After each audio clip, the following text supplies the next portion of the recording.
what we have here is basically the 6 most popular cards in the whole deck. So if you ask anyone what's your favorite playing card, or even just to name a playing card, the chances are very high that they will name one of those cards. By far the most popular one is the Ace of Spades, followed by the Queen of Hearts, Ace of Hearts, King of Hearts, Jack of Spades, and the Ace of Diamonds. So how can we use this for mentalism effects? Well, there's a couple of really easy things that can be done. One thing that I've done quite successfully, works out most of the time, is basically take these most popular 4 cards here and put them in 4 pockets. And then I just approach someone and ask them, what's your favorite playing card? And as they name their card, I quickly pull it out of my pocket and show it to them, saying, see, this is exactly what I thought you would say, so I had put this in my pocket as a prediction. Another way of doing it is as follows. You can take the deck and take these 4 cards.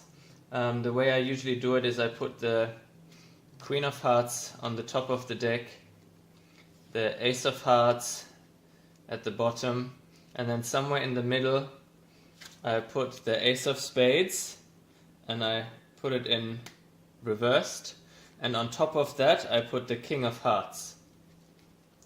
So then you can put this deck in a box, give it to the spectator if you like, or put it on the table so they know you haven't touched it, and you ask them to name their favorite card, and then you let them have the deck and say, let's say they mention the Ace of Spades, you tell them, okay, have a look through the deck, you will find that I've turned 1 card around as a prediction.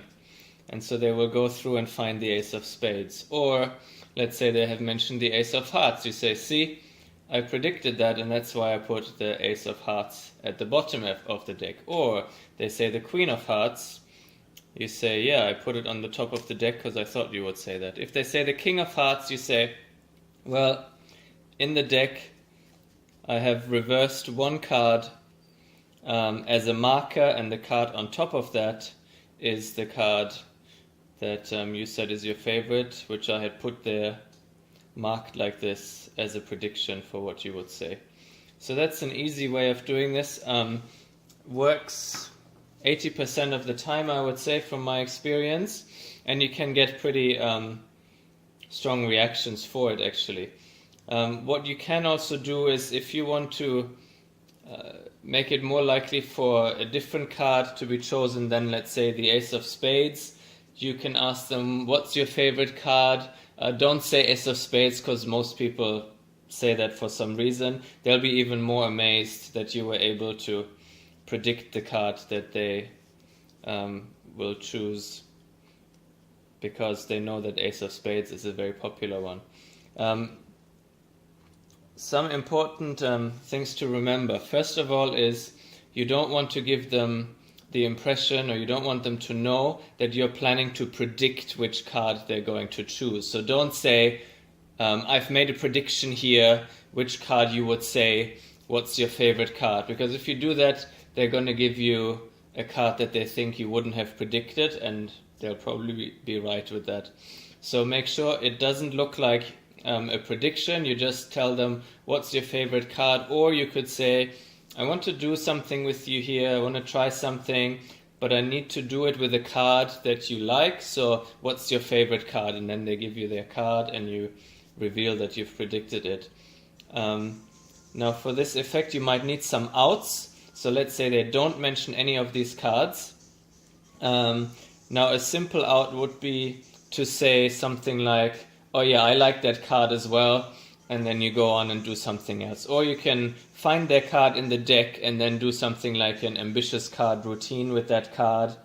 Or even better, if you have an invisible deck or a brainwave deck, or even both.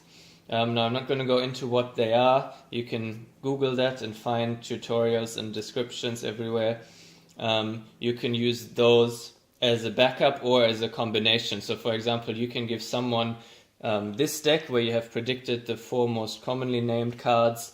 You give another person an invisible deck and a third person a brainwave deck, and then you let them tell you their favorite cards or tell you the cards that come to their mind, and you can show them that you've predicted all of them. So there's different ways of playing around with this. It's really a simple effect that doesn't require any special skills or practice. All you need to do is make sure that they don't know you've predicted something, and they will most likely mention one of those 4 cards that you've put in here. And you can also put these 2 in your pocket somewhere, for example, and then you have 6 cards to show them that any of those you have predicted in advance. So an easy mentalism effect, but very effective, works almost every time and gets you great reactions.